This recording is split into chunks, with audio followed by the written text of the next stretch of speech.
When we entered Bobruisk, some of its buildings were ablaze and others lay in ruins. To Bobruisk led the road to revenge. With difficulty, our car finds its way amid scorched and distorted German tanks and self-propelled guns. Men are walking over German corpses.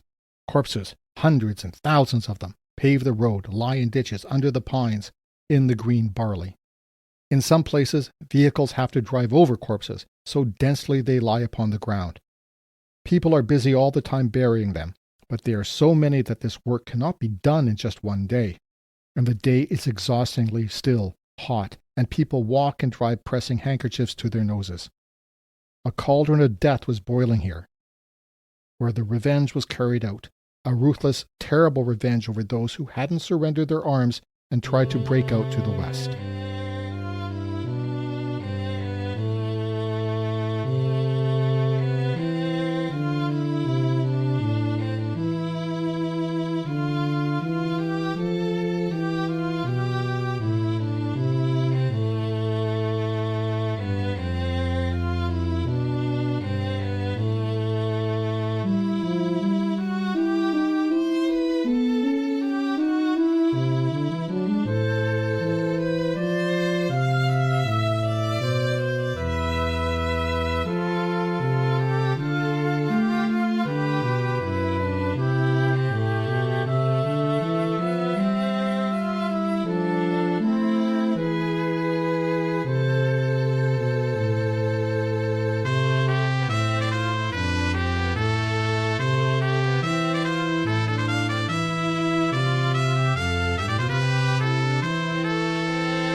Welcome to Beyond Barbarossa, the first English-language podcast in the world to describe the entire Eastern Front of World War II.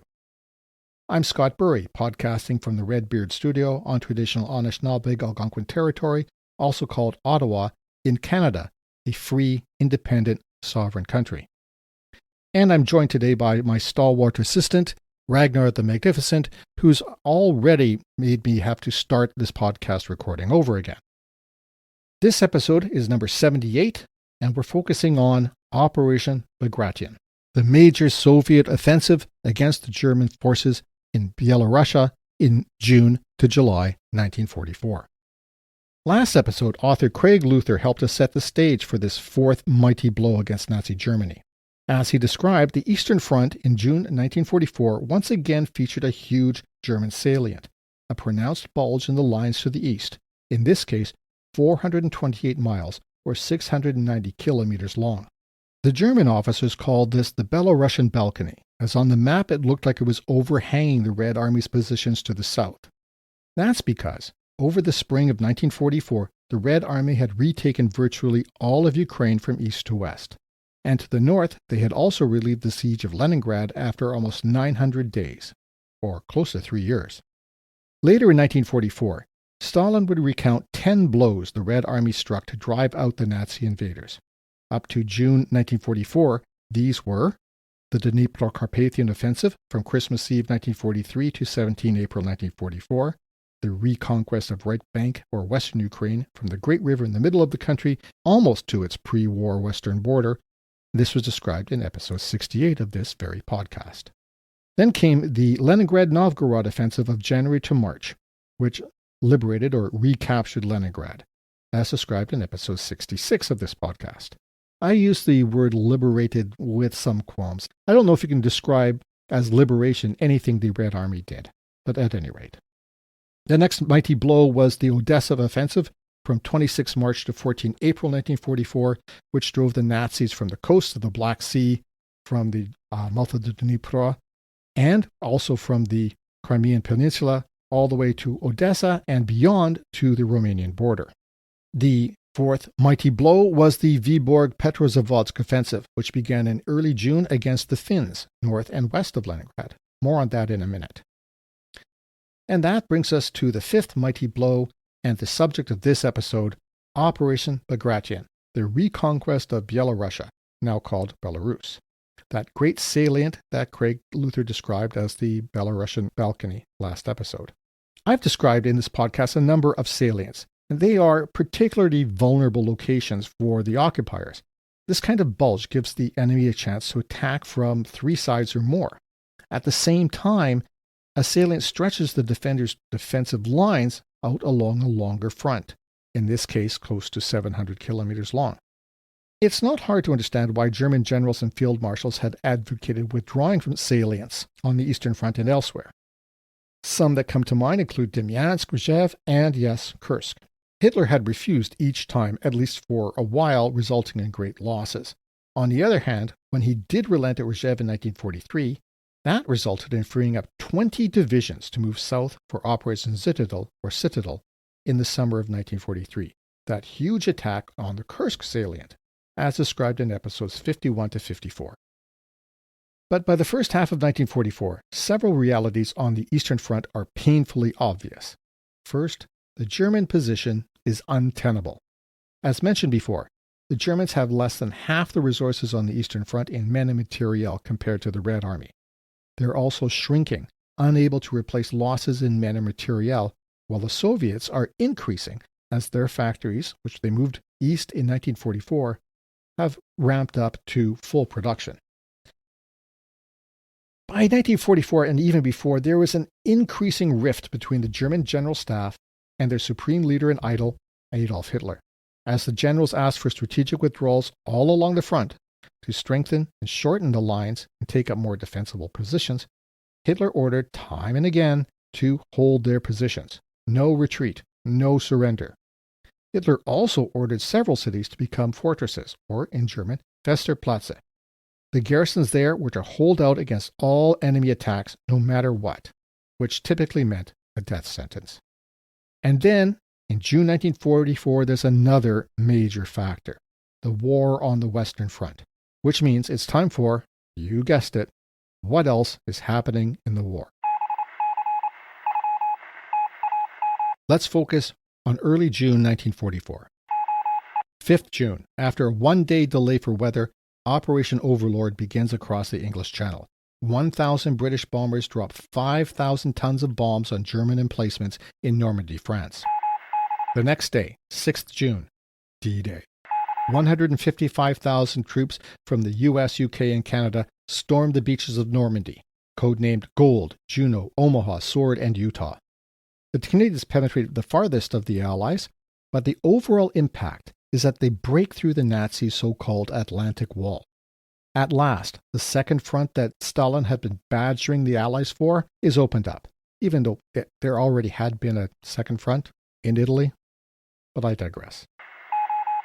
9th June, the Red Army launches the Vyborg-Petrozavodsk offensive. After sham negotiations on the part of the Soviets, the Red Army launched an attack on Finnish forces to end the continuation war.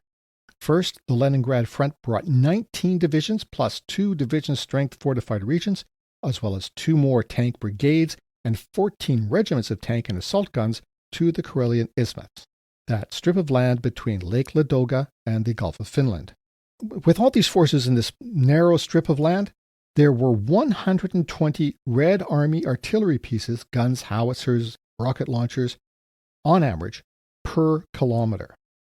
Just at the town of Valkyasari, now called Beloostrov, there were 220 artillery pieces and Katyusha rocket launchers. On 9th June, 1,600 warplanes from the 13th Air Army hit Finnish positions at Valkyasari, while the artillery and the Baltic Fleet shelled their positions for 10 hours. The next day, the 30th Guard Corps spearheaded a ground assault on the town, scattering the defenders. The Finns resisted with German-supplied Panzerfausts and Panzerschrecks, portable, single-man operated anti-tank weapons, but they were overwhelmed by sheer numbers. The Red Army captured the city of Vyborg, now on the Russian side of the border, by 20th June. That same day, the Red Army's Karelian Front attacked on the eastern side of Lake Ladoga, the area called White Karelia. They reached the city of Olonets about halfway up the shore of the lake on 25th June, but they had trouble getting farther in the rough, marshy, and heavily forested terrain. The next day, 21st June, the German 303rd Assault Gun Brigade, which was only at half strength at this point, plus the 122nd Infantry Division, arrived to help the Finns. But that very day, Stavka, the Soviet High Command, ordered an attack closer to the western shore of Lake Ladoga to surround the Finnish defenders. The Finns asked for peace terms, and the Soviets responded by demanding unconditional surrender. Understandably, the Finns rejected this, so the Red Army kept coming. But slowly, despite having a nearly 2-to-1 advantage in numbers of soldiers, a 5-to-1 advantage in guns, and a 7-to-1 advantage in tanks and planes. Moreover, the Finns' weapons were mostly obsolete, and very few in number. By 12 July, after having failed to break through the VKT defensive line between Vyborg Bay and the Vuoksi River, Stavka decided to withdraw some forces from the area so they could use them against Germany farther south. On 15 July, the Red Army was ordered to go to a defensive posture in Karelia, with armored units transferred for the Narva offensive in Estonia and Operation Bagration in Byelorussia. Hardly a glorious victory for the Soviets, the continuation war did not get much mention at all in later Soviet or Russian histories. But Stalin did consider it one of the 10 blows of 1944. Besides forcing a German ally, albeit a reluctant one, out of the war, it did secure all of Lake Ladoga for the USSR and reopened the original route of the Kirov Railway from Murmansk to Leningrad and the White Sea-Baltic Canal also to Leningrad, vital supply lines for Lend-Lease.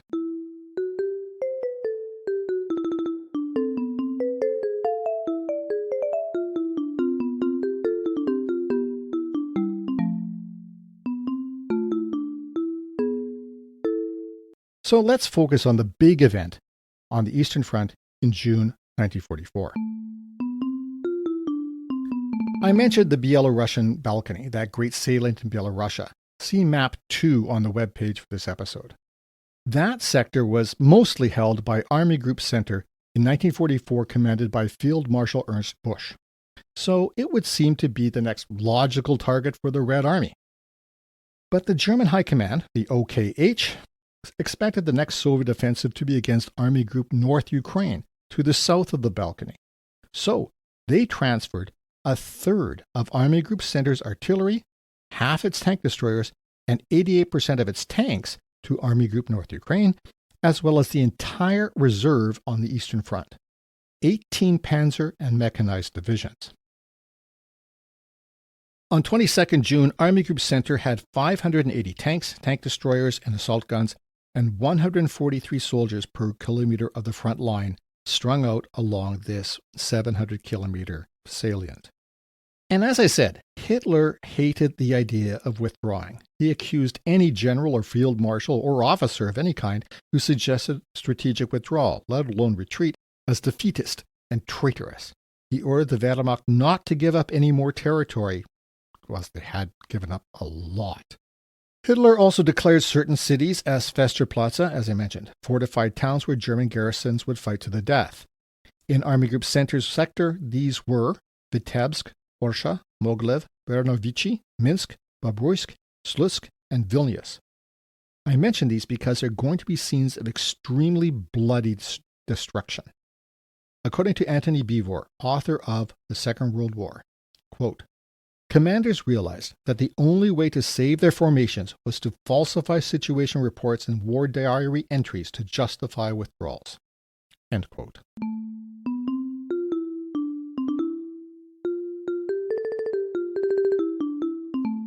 With the presence of powerful enemy forces in northwestern Ukraine, such as around Lviv and in the Baltic areas, Byelorussia made the most sense to the Stavka as a place to attack.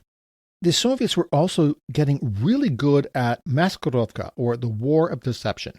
They had 4 tank armies in the Lviv-Peremyshl area, which is now in northwestern Ukraine and southeastern Poland.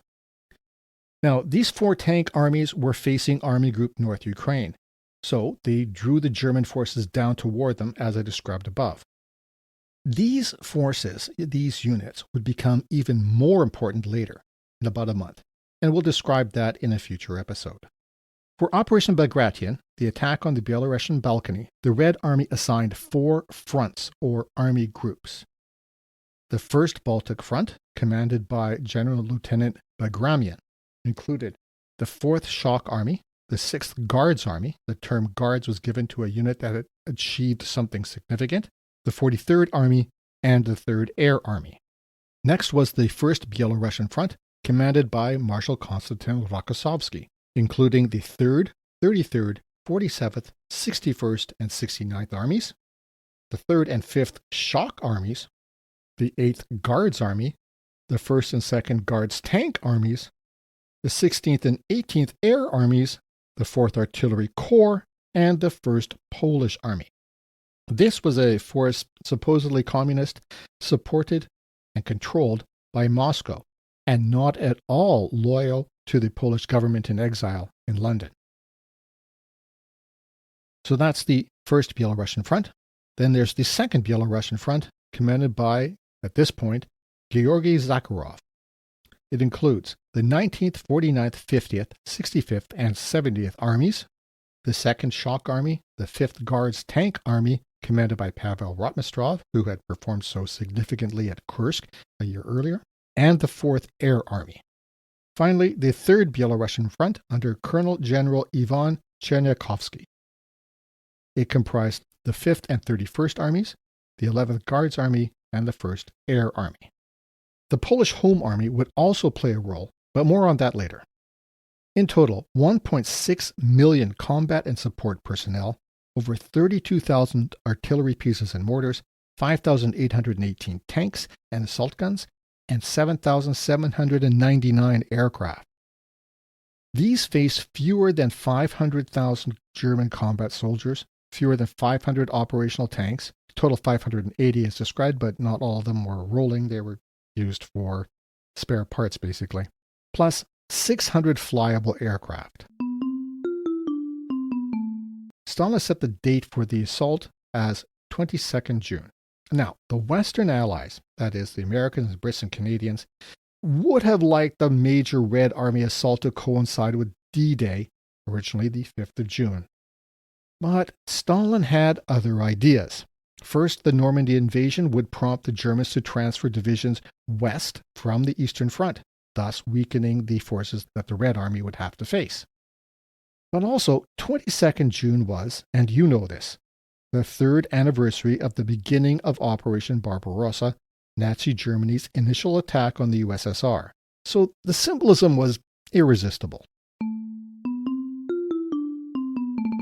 First phase. Operation Bagration started with partisan attacks in German-occupied areas in Byelorussia, starting on the night of the 19th to 20th June, all along that long front line. The next night, 20 to 21st June, the Soviets commenced air raids on German communication lines and probing attacks on the front positions. This was all part of the deception campaign Maskirovka, a double bluff to confirm the Germans' idea that the main attack would be to the south. After Maskirovka, the next step in the Soviet strategy was deep battle, breaking through the forward defenses, then pouring reserves through the breaks to encircle and destroy the enemy's operational depth, its reserves, and its supplies. Quote, on 22nd June, the 3rd anniversary of the beginning of the war with the Soviet Union, the enemy opened their summer offensive with attacks against the front of Army Group Center. In the 2nd Army area of operations, they had the character of reconnaissance attacks. In the 4th Army area of operations, they were assessed as pre-attacks to gain assault departure positions. In the 9th Army area of operations, it remained quiet on this day.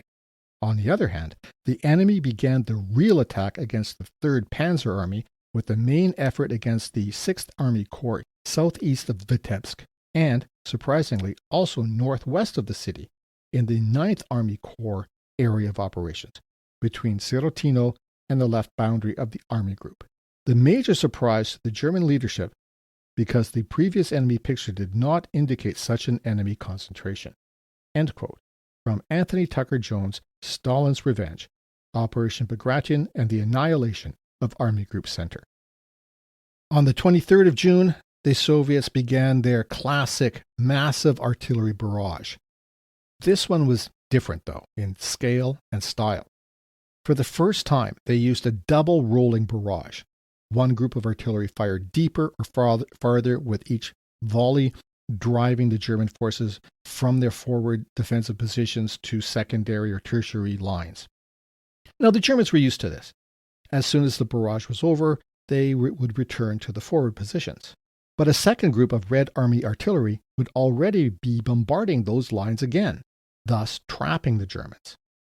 According to Anthony Tucker-Jones again, for the Germans, the density of the Soviet barrage was truly shocking. The four Soviet fronts brought to bear 24,000 guns and mortars along the 428-mile, 690-kilometer line. Up to 90% of the artillery was deployed on the breakthrough sectors, which only represented 10 to 20% of the overall width of the fronts themselves. End quote.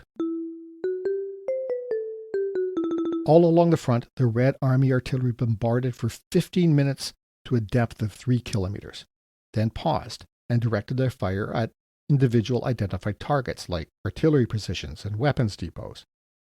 Then the Sturmovik ground attack planes moved in, followed by the infantry to seize tactical positions, ready for the next attack. At some point, somewhere along the line, the German defenses would have to break, and they did. By midday on the 24th of June, the 252nd Infantry Division was falling back near Vitebsk, and the 1st Baltic Front crossed the western Dvina or Daugava River. Other units approached Vitebsk from the west, east, and south. Once again from Stalin's Revenge, quote, around midday on the 24th, General Armin Scheiderbauer and his comrades of the 252nd Infantry withdrew behind the Vitebsk-Polotsk railway line. He and General Lieutenant Vincenz Muller had great difficulty in preventing the men from jumping onto a goods train waiting at Lovsha station about to set off for Polotsk. The train had got no more than 100 meters when it was blasted by Soviet troops. End quote. And later, quote, at 13:12 hours on the 25th, Corps General der Infanterie Friedrich Gollwitzer signaled, quote, situation has changed. Completely encircled by reinforcing enemy. 4th Luftwaffe Field Division exists no longer. 246th Infantry Division and 6th Luftwaffe Field Division in heavy combat on several fronts. Various penetrations into the city of Vitebsk. End quote. Ominously, at 1500, Gollwitzer's HQ signaled, quote, situation at its climax. End quote. Field Marshal Busch informed the High Command that the situation was dire and they could not restore the line. The Soviets had a 3-to-1 advantage in manpower, 10-to-1 in tanks, and 8-to-1 in mortars and guns. But the OKH would not send reinforcements because they still feared an imminent attack on Army Group North Ukraine. And of course, Hitler refused to abandon Vitebsk, one of his fortress cities. South of Vitebsk, the same situation was playing out around Orsha and south of there, Mogilev, 2 more Festerplatze or fortified cities. At the latter, the 27th Fusilier Regiment had dug 5 successive defensive ditches, which they would soon need. They managed to hold off the Red Army for one day, but had to retreat on the night of the 24th, breaking Hitler's order not to retreat.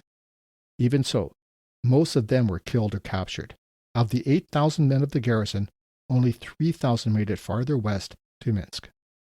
Now, let's take a look at the biggest Red Army front of Operation Bagration, commanded by our friend Konstantin "Rocky" Rokossovsky, right after this short break.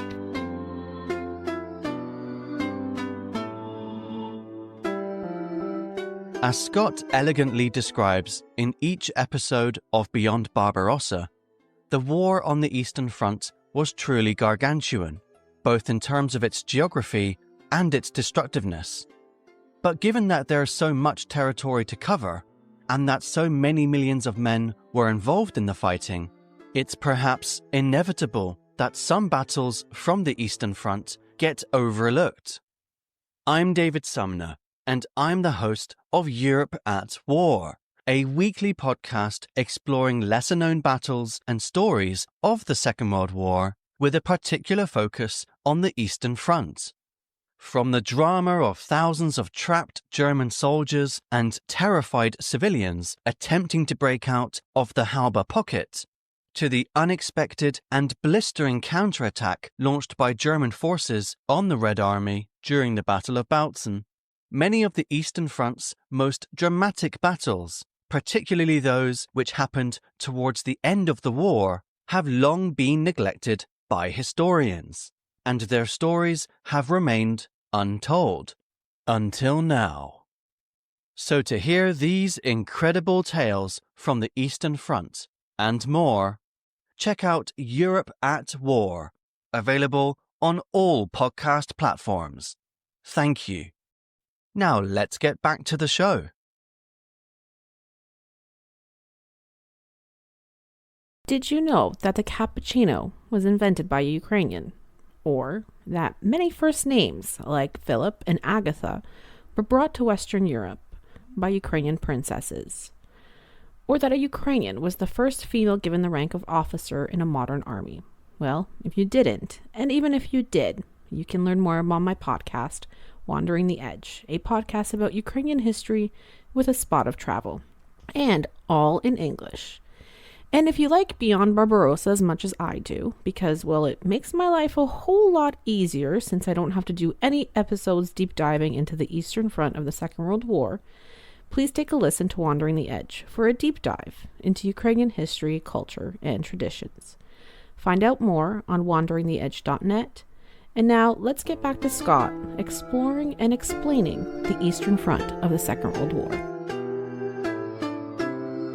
Thanks for coming back to episode 78 of Beyond Barbarossa, the podcast about the Eastern Front of World War II. We're going to look at the largest Red Army front or group of armies taking part in Operation Bagration in June 1944. This was the first Byelorussian front, commanded by Konstantin Rokossovsky. Their first objective was the city of Bobruisk, south of Mogilev, and that is west of Smolensk, east of Minsk. Bobruisk was held by the vaunted German 9th Army, which would later feature prominently in the final defense of Berlin. See episode 70 with podcaster David Sumner of Europe at War, and episodes 73 and 74, my discussions about the end of the war with author Anthony Tucker Jones, after you finish listening to this episode. Rokossovsky's first Byelorussian front attacked Bobruisk from the south with 5 armies, plus 2 tank corps, a cavalry corps, and the Dnieper combat flotilla. Swampy ground slowed the Red Armies until 24th June when they penetrated 6 miles or 10 kilometers. Meanwhile, the 1st Guards Tank Corps on the left side advanced 20 kilometers or 12 miles, and by the 25th was only 10 kilometers from the city. General Jourdan of the German 9th Army sent 71 Panzermark IVs to try to hold the Red Army back, but the Panzermark IVs were no match for the Soviet T-34. The Red 65th Army broke through in the south, and Rokossovsky put into operation the deep battle strategy, sending in the 1st Guards Tank Corps through the breach. The Panzers retreated south, but ran into more Soviet forces near the town of Slobodka. All along the line, the Red Army was advancing, and the Germans were dying. Bobruisk was in Soviet hands by the 25th of June, Mogilev by the evening of the 27th. New Panther and Tiger tanks began arriving in Minsk, capital of Byelorusia, by the 26th of June, and counterattacked along the Moscow-Minsk highway. While they inflicted casualties and knocked out many Soviet tanks, their effort was futile. Red Army surrounded city after city. They encircled a large German group east of the city of Bobruisk by June 27.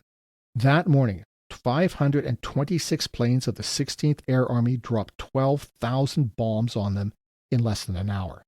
Again, to quote Anthony Tucker Jones. In desperation, the Germans scattered under this air assault. Soldiers fled in panic, and panzers and trucks swerved off the roads in a desperate bid to escape the bombs, only to get stuck in the mud. Those men trying to swim the Berezina River were gunned down by the Soviets advancing along the western banks. Quote, the Nazis ran out of the forests, rushed around the clearings. Many attempted to swim across the Berezina, but even this did not save them, noted Rokossovsky.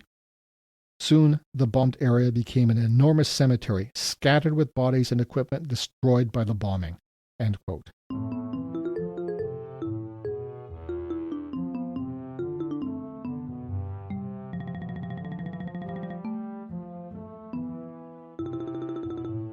Now to go back to Antony Beevor's The Second World War. In the forests, the remnants of German formations pushed westwards to escape. They were short of water, and many soldiers became dehydrated in the heat. all suffered from intense stress through fear of ambush by partisans or capture by the Red Army. Bombers and artillery harrying the withdrawal brought down trees and sprayed them with wood splinters. The severity and ubiquity of the fighting was such that no fewer than 7 German generals from Army Group Center were killed in action. End quote. The last units resisting in Bobruisk surrendered by 30th June, including generals and other senior officers. Soviet war correspondent Vasily Grossman was with the First Byelorussian Front and reported this. When we entered Bobruisk, some of the buildings in it were ablaze and others lay in ruins. To Bobruisk led the road to revenge. With difficulty, our car finds its way amid scorched and distorted German tanks and self-propelled guns. Men are walking over German corpses. Corpses, hundreds and thousands of them, pave the road, lie in ditches, under the pines, in the green barley. In some places, vehicles have to drive over corpses, so densely they lie upon the ground. People are busy all the time burying them, but there are so many that this work cannot be done in just one day. And the day is exhaustingly hot, still, and people walk and drive, pressing handkerchiefs to their noses. A cauldron of death was boiling here, where the revenge was carried out.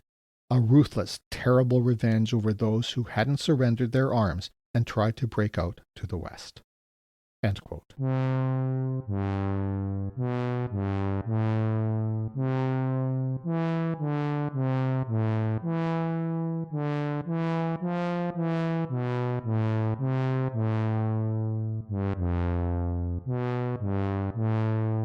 Revenge was heavy on the minds of the Germans, too.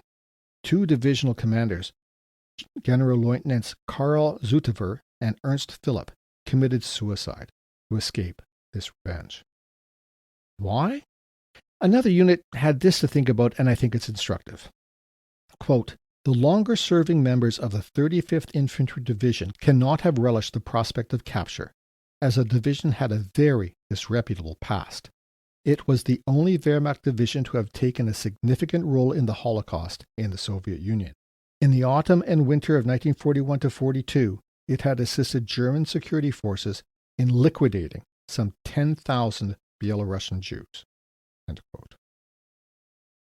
By the end of June, it was obvious to even Hitler and the OKH, the High Command, that the situation in Byelorussia was the main event of the Soviet summer offensive.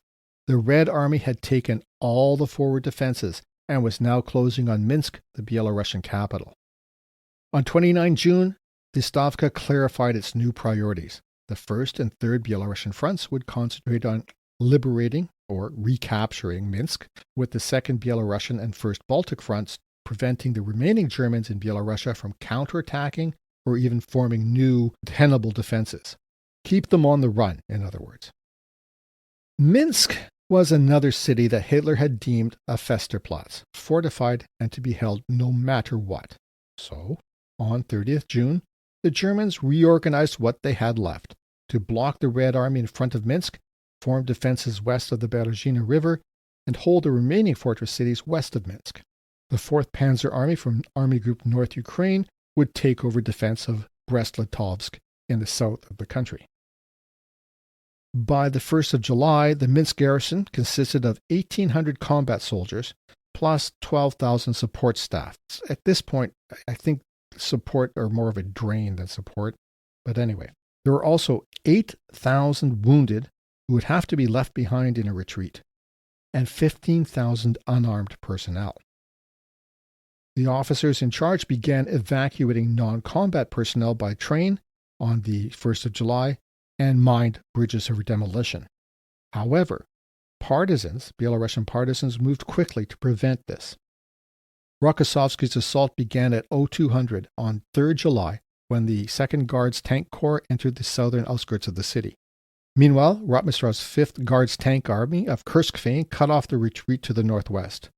Then more Red Army units implemented the deep operation strategy in the form of the 11th Guards Army and the 31st Army. By that evening, still the 3rd of July, the Byelorussian capital was firmly in Red Army command. Quote, the people danced in the streets of rubble, tears in their eyes as they welcomed the Red Army with flowers. The destruction was terrible, as Zhukov lamented. The capital of Byelorussia was barely recognizable. He wrote, "I had commanded a regiment there for 7 years and knew well every street and all the main buildings, bridges, parks, stadiums, and theaters. Now everything was in ruins. Where whole apartment buildings had stood, there was nothing but heaps of rubble. The people of Minsk were a pitiful sight, exhausted and haggard, many of them in tears." End quote. Minsk had been the main objective of Operation Bagration. It was an important transportation hub, and the Germans knew that its loss was an irreparable harm to their fantasy of victory on the Eastern Front. There were still significant German units in Byelorussia, west of the Berezina River and Minsk, but they had only one chance for survival: to fight another day. Retreat. By 5th July, the Red Army had advanced 100 kilometers or over 60 miles west from the 22nd of June. The Germans were short on fuel and ammunition, and the Luftwaffe was all but non-existent. Once mechanized units were now infantry, marching on foot. The 12th and 27th Corps were trapped together in one pocket. They decided to try to break out, leaving behind 5,000 wounded with a letter begging for mercy. Just before midnight on 5th July, they struck out westward, southwest of Minsk in small groups, thinking they'd have a better chance of escaping the Red Army. One group of about 1,000 attacked a Soviet unit and was left with only 100 men at the end. By the time they reached Vilnius, they were down to 30. By 9th July, the largest surviving German groups had been captured or killed. Over the next week or so, the Red Army claimed to have captured another 15,000 in small groups and killed close to 30,000. Of course, those are Soviet numbers, so we need a few pinches of salt to go along with them. Quoting once more from Anthony Tucker Jones, the prisoners included 12 generals, 3 corps and 9 divisional commanders, General Lieutenants Vincenz Müller and Paul Volkers, who was also acting as commander of the 4th Army, were among the captured, along with the divisional commanders of the 57th, 60th, 78th, and 260th Divisions.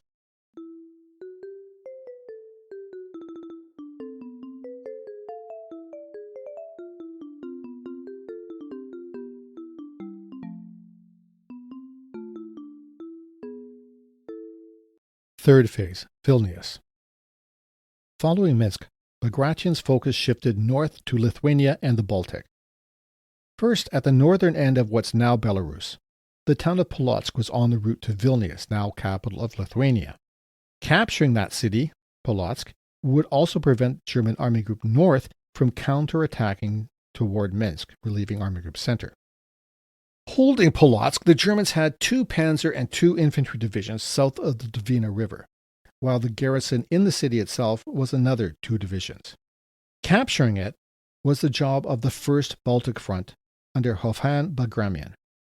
It launched its offensive starting 30th June, pushing the 3rd Panzer Army's 9th Corps back as much as 18 kilometers the first day. By 1st July, the 1st Baltic Front was just 48 kilometers or 30 miles from the city, and the 6th Guards Army launched an attack from the south. By 3rd July, the Red Army was in the southern suburbs. The Germans destroyed the bridge over the Dvina, but the Soviet infantry got across anyway and were in the city by nightfall. On 4th July, the Red Army drove into the city from the east, and they kept going, driving a wedge between Army Groups North and Center. Now, let's shift our attention south again to the cities of Vilnius, now capital of Lithuania, Baranowicki, and Brest-Litovsk, now called Brest. With the losses of the past 2 weeks, especially Minsk, there was no way the Germans could hold the Soviets back. Vilnius was another so-called fortress city, this one held by the 3rd Panzer Army. Rotmistrov's 5th Guards Tank Army surrounded it. Hitler finally allowed forces in Vilnius to escape on 11th July, but few managed to survive the breakout attempt. The 3rd Byelorussian Front assaulted the Germans in Vilnius between 5th and 13th July, over a week of blood and fire. 12,500 soldiers in the Polish Home Army, stationed in Vilnius, rose up against the Germans on 7th July. They fought for a week and captured the city center.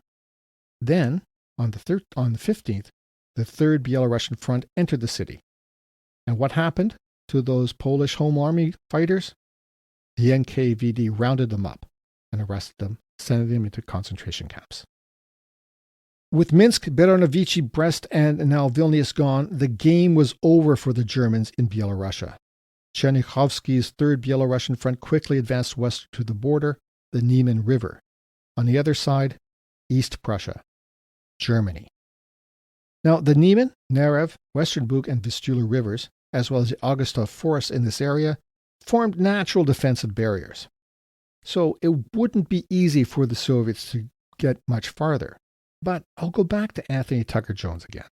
Quote, "The German soil of East Prussia was now under direct threat. While 9th Army was beyond repair, the remains of the 4th Army were instructed to the defense of Prussia. Its remaining divisions were concentrated at Bialystok, and reinforcements were sent from Denmark and Norway." End quote.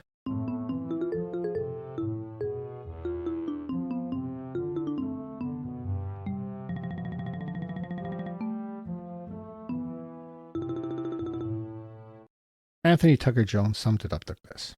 Quote, "Incredibly, the bulk of Army Group Center had been destroyed in just 12 days, and a breach 250 miles or 403 kilometers wide ripped open in the Eastern Front.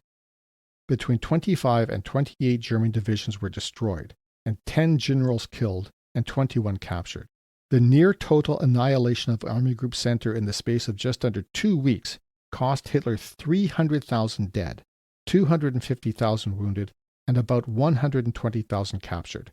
Overall casualties of 670,000.